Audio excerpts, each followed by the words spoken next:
మహబూబ్ నగర్ జిల్లా పద్మావతి కాలనీకి చెందిన వెంకటయ్య గౌడ్, భానుకుమారి ఇద్దరూ ప్రభుత్వ ఉద్యోగులు.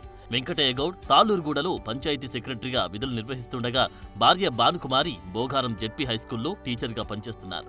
ఓవైపు ఉద్యోగం చేస్తూనే మరోవైపు మిద్దె తోటల సాగుపై ఆసక్తి పెంచుకున్నారు. ముఖ్యంగా సేంద్రియ వ్యవసాయంపై మక్కువ చూపుతున్నారు. ఇంట్లో ఉండే పాత డబ్బాలను కుండీలుగా మార్చేసి మొక్కలు పెంచుతున్నారు. కొన్ని మొక్కలకు మార్కెట్లో లభించే గ్రో బ్యాగ్లను కూడా ఉపయోగిస్తున్నారు. అంతేకాకుండా పండ్ల మొక్కల కోసం శాశ్వత మడులను నిర్మించుకున్నారు. ఎలాంటి రసాయనిక ఎరువులు వాడకుండా ఆకుకూరలు, కూరగాయలు పండిస్తున్నారు.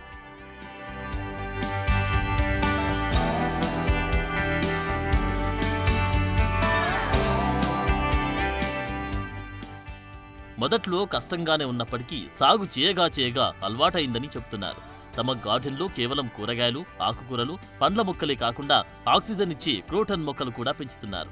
క్యాన్సర్ నిరోధించి అత్యంత ఖరీదైన మిరాకిల్ ఫ్రూట్ అంటే రామలక్ష్మణ ఫలాన్ని కూడా పండిస్తున్నారు. దీంతో పాటు అనేక ఔషధ మొక్కలను, రోగ నిరోధక శక్తిని పెంచి చెట్లను పెంచుతున్నారు. నిత్యం వంటల్లో ఉపయోగించే బెండ, గోరుచిక్కుడు, సోరకాయ, మిర్చి, వంగ, బీర, దొండ, టమాటా, మునగ వంటి కూరగాయలు కూడా సాగు చేస్తున్నారు.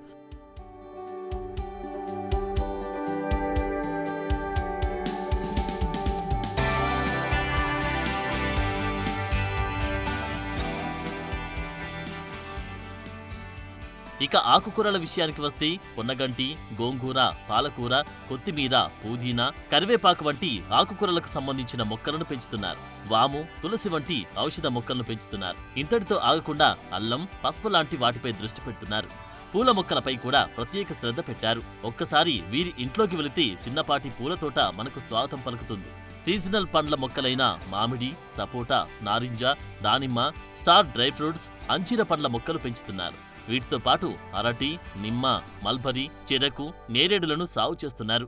ఈ మా ఇల్లు వచ్చేసి న్యూ పద్మావతి కాలనీ అంటారండి, డీకే అన్న బ్యాక్ సైడ్. మేము ఈ ఇంట్లో 12 సంవత్సరాల నుంచి మొక్కలను పెంచడం జరుగుతుంది. అందులో 400 రకాలను మేము పెంచుతున్నాము. ఇప్పుడు ముఖ్యంగా మా ఇంట్లో మొక్కలు అన్నీ కూడా మెడిసినల్ ప్లాంట్స్ ఉన్నాయి, ప్లస్ ఆకుకూరలు, కూరగాయలు, పళ్ళ రకాలు అన్నీ కూడా పెంచడం జరుగుతుంది. ముఖ్యంగా ఆర్గానిక్ కూరగాయలని మేము పండిస్తున్నాం. ఎందుకంటే ఇప్పుడున్న పరిస్థితులలో బాగా అంతా కూడా క్యాన్సర్ అనే వ్యాధి మహమ్మారిలా వ్యాపిస్తుంది. ముఖ్యంగా చూసినట్టయితే మనము ఆహారం నుంచే మనం ఎక్కువ క్యాన్సర్ వ్యాధికి అనేది గురవుతున్నాము. మనకు వ్యాధులు అనేవి ఎక్కువగా వస్తున్నాయి. కాబట్టి మా ఉద్దేశం ఏంటి అంటే ఆర్గానిక్ మెథడ్లో పండించిన కూరగాయలను తీసుకోవడం, పళ్ళను తీసుకోవడం మా మెయిన్ థీమ్ అండి. దాని కొరకని మా ఇంట్లో 400 గజాలలో మొక్కలను పెంచుతూ అందులోనే ఆకుకూరలను, కూరగాయలను సాగు చేస్తూ మేము వాటిని ఆహారంగా తీసుకుంటున్నాము. మా పిల్లలు కూడా చిన్నప్పటి నుంచి మొక్కల మధ్యలో మంచి వాతావరణంలో పెరగడం జరిగింది. ఇక్కడ చూసినట్టయితే క్రోటన్స్ అన్నీ కూడా మనకు ఎయిర్ ప్యూరిఫైయర్స్ ఉన్నాయి దీంట్లో. ఇవన్నీ కూడా మనకు ఇప్పుడు మనం వాడుతున్న ఈ ఆధునిక యుగంలో ఎక్కువ మనం యూజ్ చేస్తున్న ఏసీ కానీ, మన ఫ్రిడ్జెస్ కానీ అక్కడి నుంచి వచ్చిన ఫ్లోరో కార్బన్స్ అనేవి ఎక్కువ రిలీజ్ అవుతుంటాయి. మరి మన ఈ గార్డెన్లో ఉన్న మొక్కలు ఏం చేస్తాయంటే వాటి నుంచి మొత్తం కూడా ఎయిర్ని ప్యూరిఫై చేస్తూ మళ్ళీ మనకు ఫ్రెష్ ఎయిర్ అనేవి అందిస్తాయండి. ఇక్కడ చూసినట్టయితే మనము ఈ సమ్మర్లో, ఈ వేసవి కాలంలో ఎక్కువగా ఫుల్ ఫ్రెష్ ఆఫ్ ఎయిర్ పీల్చుకోవడం జరుగుతుంది. మళ్ళీ మంచి నీడ పట్టున మనం గడపడం అనేది అనే ఉద్దేశంతో మొక్కలను పెంచడం జరిగింది.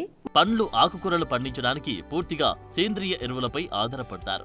ఎటువంటి రసాయనాలు వాడకుండా తన మిద్దె తోటకు కావాల్సిన ఎరువులను వంటగది వ్యర్థాలతో తయారు చేసుకుంటున్నారు. అలాగే చెట్ల నుండి వచ్చిన ఎండుటాకులు, తీసేసిన మొక్కలతో కూడా కంపోస్ట్ తయారు చేసి ఎరువులుగా వేస్తున్నారు. అలాగే చోహాన్ క్యూ పద్ధతిలో అనేక రకాల సేంద్రియ ఎరువులను తయారు చేస్తూ మొక్కలకు పౌష్టికాహారాన్ని అందిస్తున్నారు. సేంద్రియ విధానంలో మిద్దె మీద వ్యవసాయం చేస్తూ చీడపీడలను నియంత్రిస్తున్నారు.